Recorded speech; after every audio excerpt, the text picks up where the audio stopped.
Você já acertou seus débitos afetivos? Do que eu estou falando? Durante a vida, a nossa longa vida, a gente acumula muitos débitos. Com os filhos, com os pais, com os ex-maridos, com os maridos, com os amigos. O que é isso? O que são esses débitos afetivos? Palavras não ditas, sentimentos não expressos, saudades não confessas, culpas, cobranças, enfim, uma série de coisas que precisam ser postas para fora, porque isso pesa muito na gente. É sobre isso que a gente vai falar com a Ana Holanda, jornalista, escritora afetiva, de escrita afetiva e apaixonada pela palavra. Então, Ana, obrigada por me receber e queria muito que você falasse sobre isso que a gente estava conversando um pouquinho antes, que me parece assim fundamental nesse momento de rever os débitos que a gente tem com com as pessoas que nos rodeiam. Eu acho que essa questão dos débitos, quando a gente se dá conta disso, elas trazem uma urgência pra gente, né? E eu acho que ela deveria ser uma urgência não só para quem está vivenciando, né? Para quem está, não só para as pessoas mais velhas, mas para quem acompanha isso, né? Que algo para mim que é muito claro, é acompanhar esse processo de envelhecimento com os meus pais, o quanto ele também tem me ensinado sobre essa urgência, talvez de não tentar reduzir um pouco esses débitos com quem eu convivo, né? Nessa urgência de falar, nessa urgência de dizer o que eu estou sentindo. Eu falo, eu não posso economizar, né? Porque eu acho que, inclusive, quando a gente percebe que a gente não pode economizar e que a gente tem que falar, é como se a gente começasse a romper. Os débitos estão muito ligados, eu enxergo muito eles também como uma névoa que ela dificulta a clareza na nossa conversa. Eu percebo isso muito com os meus pais. Você falou uma coisa interessante antes, né, na nossa conversa. É a urgência de você falar com seus pais, com seu pai que está, enfim, envelhecendo, está indo embora, é uma questão de tempo. Mas você falou uma coisa que me chamou a atenção. Urgência de falar com os filhos, que são novinhos, que são crianças. Porque assim, eu sinto, com os meus pais, existe uma barreira muito grande, né? Uma barreira do tipo, quando eu estava lendo, por exemplo, um texto para minha mãe que eu tinha escrito sobre como a gente lidava com os nossos lutos, né? E aí eu fiquei muito emocionada quando eu li para ela, eu comecei a chorar porque aquilo me emocionou. E eu vi que aquilo incomodou ela. Né? Falar de alguma coisa muito forte, muito evidente para ela. A reação dela foi, tá bom, deu, né? Esquece isso, filha, esquece isso, não vamos falar disso, né? E eu sempre falo, não, a gente precisa falar disso, né?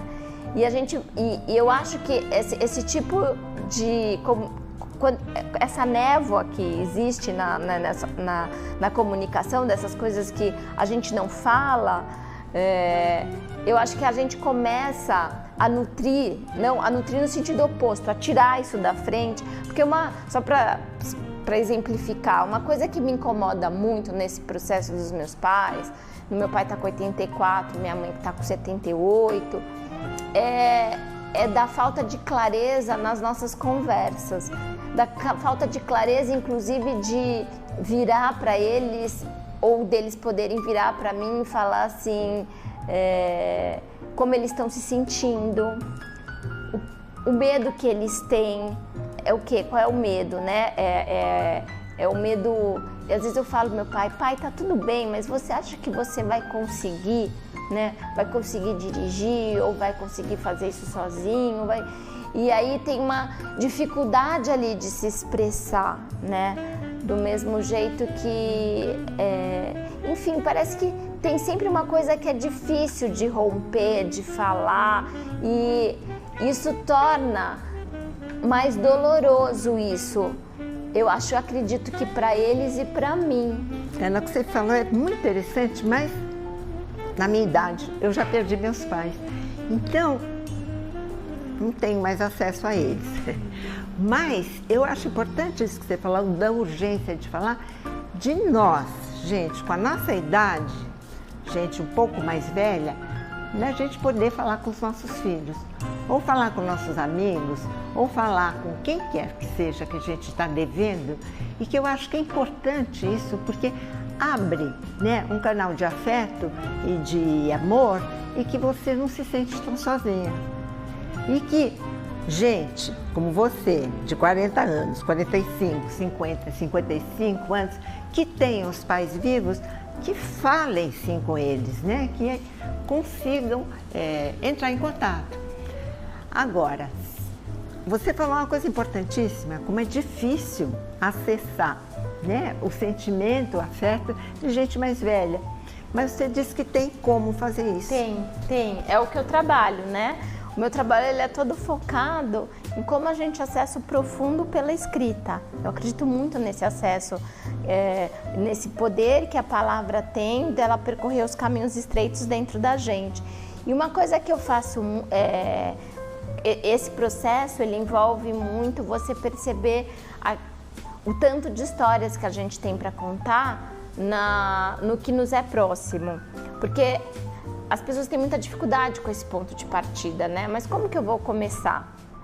Tem algo que eu sempre falo para elas, observe o seu entorno, né? Por exemplo, não precisa nem ir para a rua, comece pela sua casa. Por exemplo, você pode fazer um registro fotográfico de coisas que lhe é próxima, né? Do tipo da xícara, do café, do pedaço do bolo, de como as almofadas estão no sofá, do cesto de roupa suja, da escova de dente no banheiro, onde que ela tá. E a partir disso, desses registros, você começa a escrever histórias. Histórias do tipo, você olha para aquela escova de dente e você pensa que história que ela está te contando. Vocês estão prestando bem atenção? A Ana está falando em detalhes, gente. Detalhes do nosso cotidiano. O que está acessível na nossa casa. Escova de dente, a xícara de café. E aí, por exemplo, a escova de dente, você pode, a partir daí, você pensa... o que essa escova de dente me traz, né? Aí você pode lembrar, poxa, agora eu tenho uma escova de dente, mas eu já tive 2 escovas de dente aqui.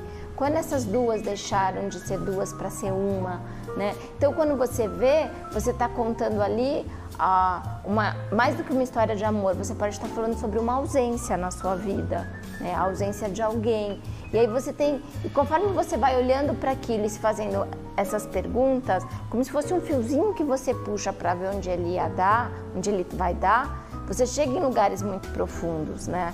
Eu tive um aluno, por exemplo, que eu fiz exercício com ele, um senhor já dos seus 70 anos, e ele que trazia uma história de sempre foi advogado, com uma linguagem muito dura, um jeito muito difícil, muito formal de escrever.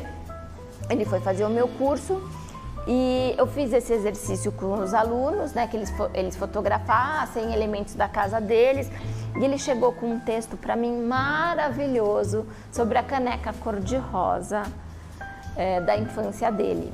Enfim, ele foi abrir um armário, ele encontrou aquela caneca cor-de-rosa e aí ele escreveu um texto super doce em que ele retomava a relação dele com a mãe dele, que já faleceu há muitos anos, a partir daquela caneca cor-de-rosa.